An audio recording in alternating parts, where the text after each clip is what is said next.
Hey friends, we're going to be going over some of the stuff in your student packet today. You should have watched a video from Skew the Script to go over the notes from pages 1 to 4, which I have posted on my Canvas, so you can look at the filled out notes for that if you didn't get all the details in it. So I would definitely check the filled out notes and compare it to what you took for notes, and fill in any gaps that you missed. This video specifically is going to go over pages 5 and 6. Which is the important ideas and the check your understanding. And I'm going to show you how to use technology to create scatter plots using your TI-84 and STEP. So let's get started. All right, so I'm just kind of filling in this information. This whole chapter is going to be dealing with what we call bivariate data. So we'll call that bivariate data, which is basically just two variables. And two quantitative variables, we're going to always graph them in what we call a scatter plot. So scatter plot is what we want to have there. So nothing really out of the ordinary there. What you're used to calling your x variable, your independent variable, we have a name for it. We call it explanatory. So explanatory, explanatory variable. That pen's a little bit wobbly there, so forgive me. Our y value, what we expect to see from those, our dependent variable, is called your response variable.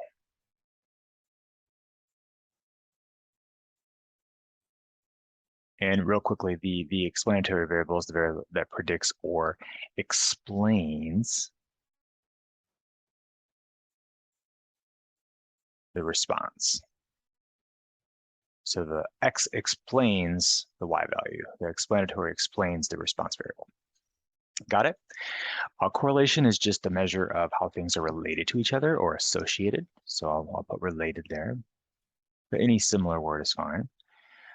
We want to look at values for x. Our positive correlation is going to be x as the x value increases, y also increases. So positive is, think of a positive slope, right? It's going to go up as it goes to the right. And a negative correlation, as the x value increases, the y values tend to decrease. So that's going to go down. And you can see some examples. This is a perfect positive correlation. Perfect is going to be +1. And by the way, we call correlation R. So it's going to be +1. Strong, it might be close to 1, but not exactly 1. Weak, maybe somewhere between 0.5 and 0.7. And the no correlation, we're talking about just, maybe 0.3,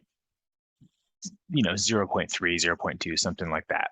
And then a negative is basically the same things, but in the negative direction. So this right here would be a perfect negative correlation. R is equal to -1. That's when all the dots fall in a line. All right, let's go down a little bit.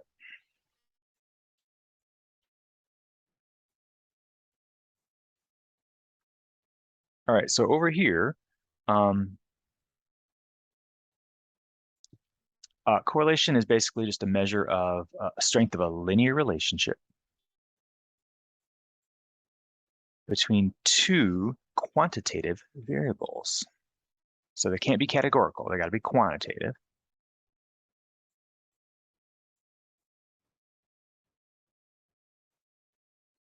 Promise you my writing is better than this pen is saying it is.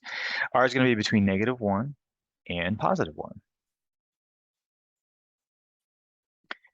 Positive correlation is going to be a positive slope. Negative correlation is a negative slope. The closer it is to these two numbers, the stronger it's going to be.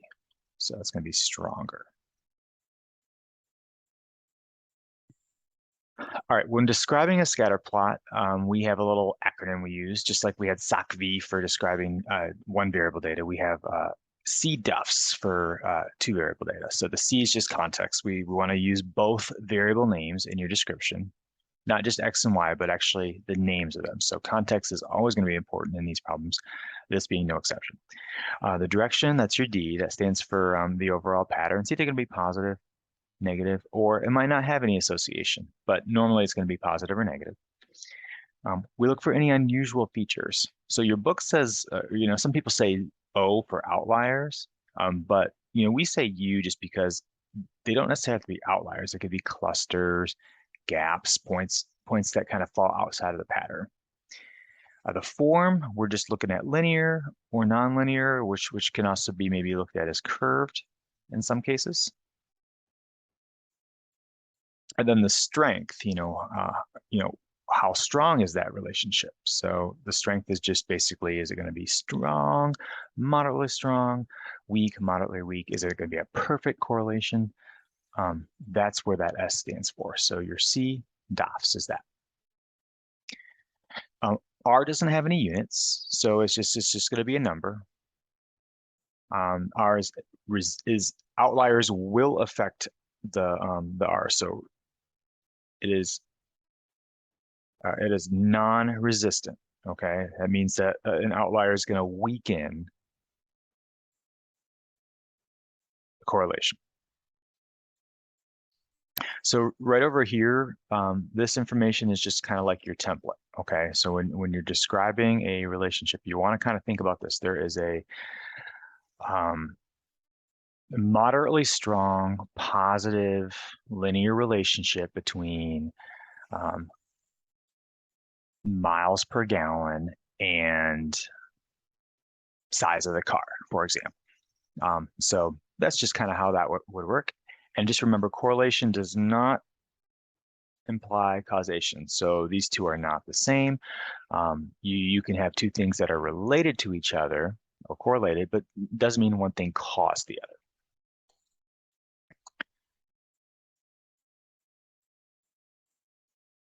All right, so let's get into the problems.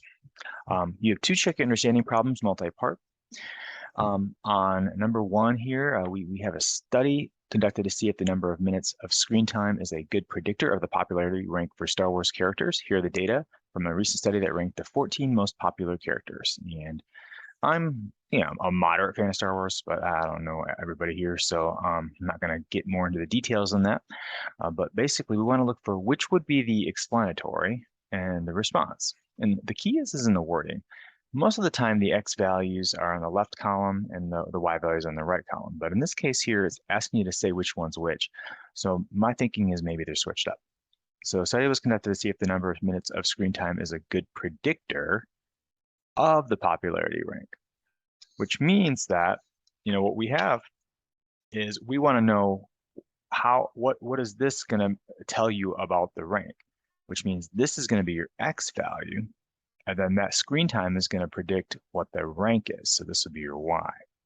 So this is just the same data, just continued. Okay, so these are all basically 14 data points that we would plot on a scatter plot. So does screen time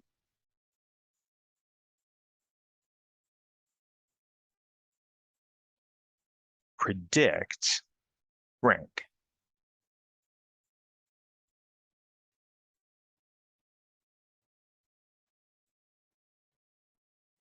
That's what we're trying to find out here, okay? So does screen time, does the X value predict the rank? So we want to identify the explanatory and response purpose. We already did that. Explanatory is going to be screen time. I'm going to type this out because I think it's going to be faster than me writing it. So not that big. All right.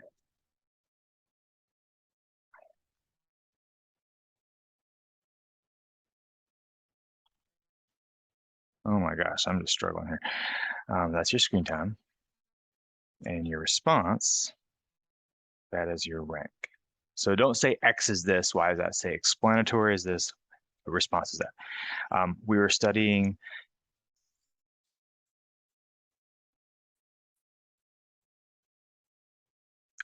if screen time predicts rank. So that's a very key distinguishing feature. So we're trying to study if this predicts that, so that's why those are that. All right, so now I'm going to show you how to actually make this data here. So we're gonna create a scatter plot. I'm going to show you two different ways to do it. First, we're going to do it on your TI-84. So please get out your TI-84 and do this with me.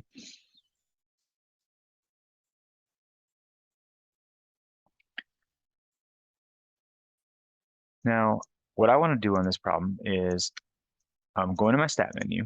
Anytime we enter data in, we're going to go in your stat menu. So clear out your calculator, 2nd plus 712. Let's go into edit. Now, since we have two sets of data points, we're going to have two lists to put in.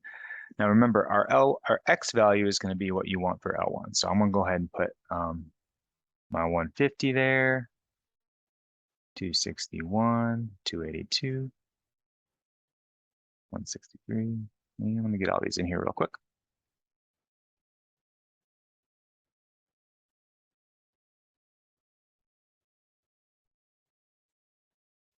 Okay, those are those 7.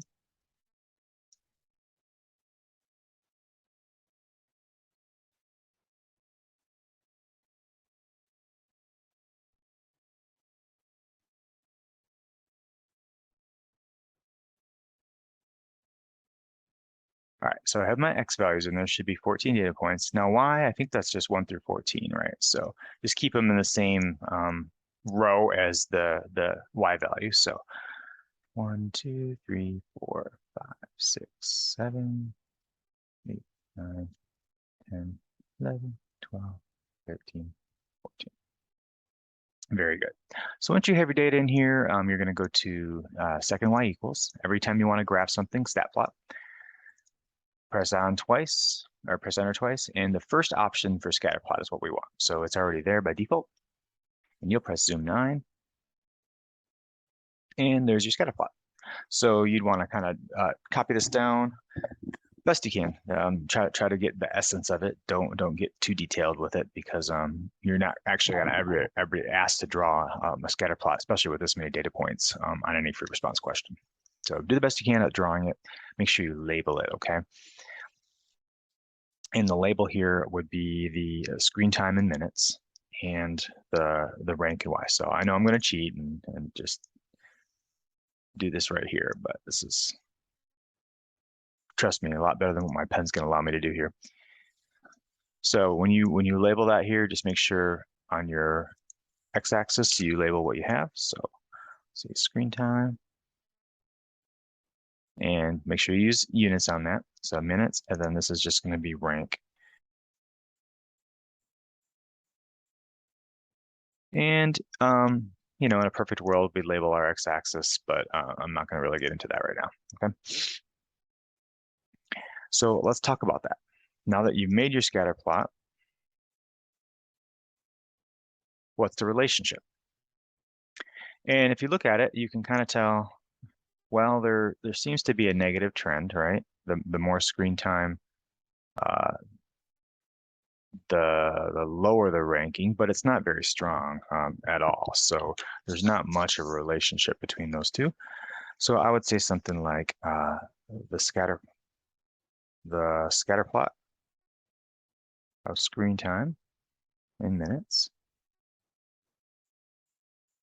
and popularity, I'll just say rank for now, is displays a weak linear, let me put negative there, weak negative linear relationship.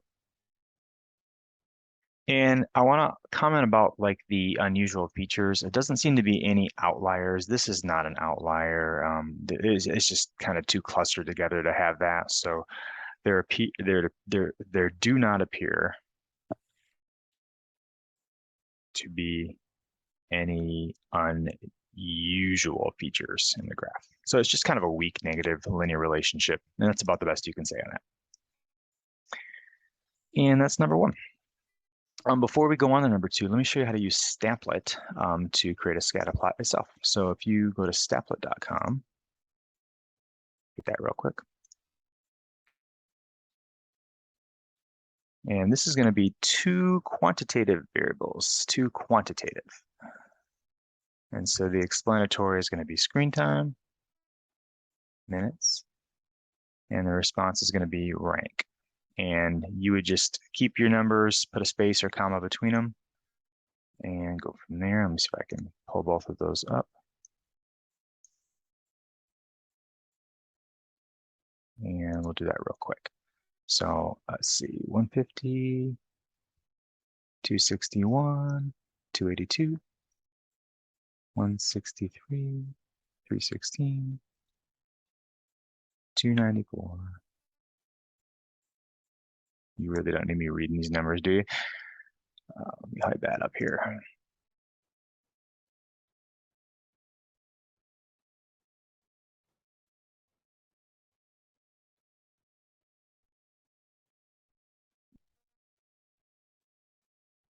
Please make sure you're doing this too. Kind of defeats the purpose.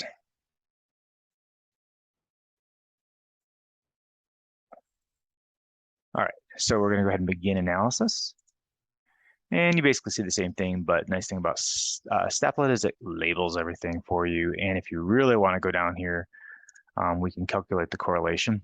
And you notice, see, it's negative. So if I were to put a line here, which we'll do in our next class, we'll show how to calculate these least squares regression lines. But you see it's a negative line. That correlation is not even close to -1, so it's not perfect by any means. And we'll talk more about this least squares regression line and stuff like that in our next class. But for right now, you can just say it's a weak negative linear relationship, nothing unusual in terms of outliers or clusters or anything like that. All right, let's look at number 2. And number 2 has your scatter plot already listed. It's got some data talking about fuel economy and or city fuel economy versus highway fuel economy. So in general, if you think about any car, you know, if it gets more miles per gallon on the highway, it probably gets more miles per gallon in the city. So you can see that there's a positive relationship there. The correlation between city fuel economy and highway fuel economy for these 10 vehicles is 0.917. Interpret this value. So this is a really good, strong correlation here. So we got to comment on that. And remember that this is close to 1. So it's going to be a strong positive relationship. So I'm going to type that out here. What I would say in this problem is there is a strong positive linear relationship or association between city fuel economy and highway fuel economy. And then you can again kind of comment, are there any outliers or unusual features? And I would argue no, everything seems to be in the line. So I'm not going to include that here just because it just says interpret R, and R is literally just that strength of the linear relationship. So it doesn't really consist of outliers in your description there. All right, letter B. If fuel economy was measured in feet per gallon rather than miles per gallon, how would this value of the correlation be affected? And while I haven't gotten into the formula for correlation, you can just know that it's not going to be affected at all. R has no units. It's simply a number. Changing units does not change R. That's just a fact, okay? So don't worry about the units. It could be in liters per or kilometers per liter, and it would not matter. It's going to be that same strength of relationship. And letter C. The Rolls-Royce Ghost EWB gets 14.4 city miles per gallon and 25.5 highway miles per gallon. What effect does this point have on the correlation? Well, let's plot a point that would represent that. So 14.4 and 25.5. So here's 15, 14, and looks like that point right there is that point, isn't it? So I'm gonna go ahead and circle that. What effect does this point have on the correlation? Well, if I were to draw a line through this, it looks like that point would pretty much be on that line. So that point really doesn't do anything but strengthen the relationship because it's pretty close to where the line would be. So what I would say is the Rolls-Royce data point would strengthen R, it would move closer to 1 because it falls in line with the linear pattern of the rest of the data. And let's do a little quick check to prove that. I'm going to use Statplet. You can use your calculator TI-84 too, but let's look at Statplet for a minute. All right, I'm going to prove that to you with some numbers, okay? Before we actually, in our next class, actually calculate R, which we'll never really have to do much. So I'm going to go ahead and do a new set of data here, my explanatory. Please do this with me. It's really beneficial for you to kind of understand this. So I'm going to go city and highway. Now what I'm going to do is I'm going to do this with and without the Rolls-Royce data. So if I do 14.4, 24.3,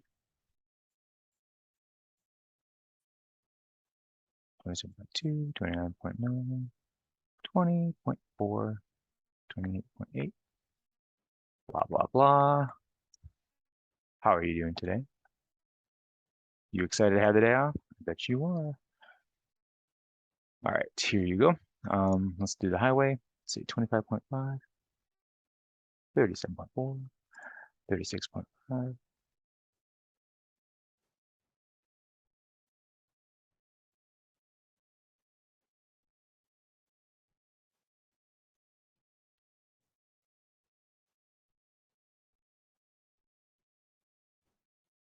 All right, I think I have all points in. So I'm gonna go ahead and begin analysis. And there's that's the exact same thing you have down there. If I do calculate correlation, there's the number. So remember 0.917. Now, if I take that out, let's see if I can do that without having to retype everything in. Yes. All right.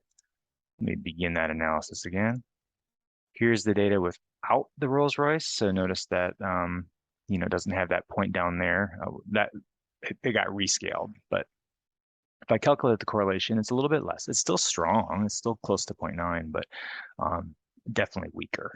So that point does increase the R value. And that's it, guys. I hope that this was helpful. I realize this wasn't ideal for you to learn this at home, but I hope this video will help you complete the sapling. And remember, your assignment is to complete sapling unit 2 day 1 assignment. I think it's like 16 questions related to scatterplots and correlations. And let me know if you have any questions. I'll be available to Zoom or anything if you need some help. Thanks a lot.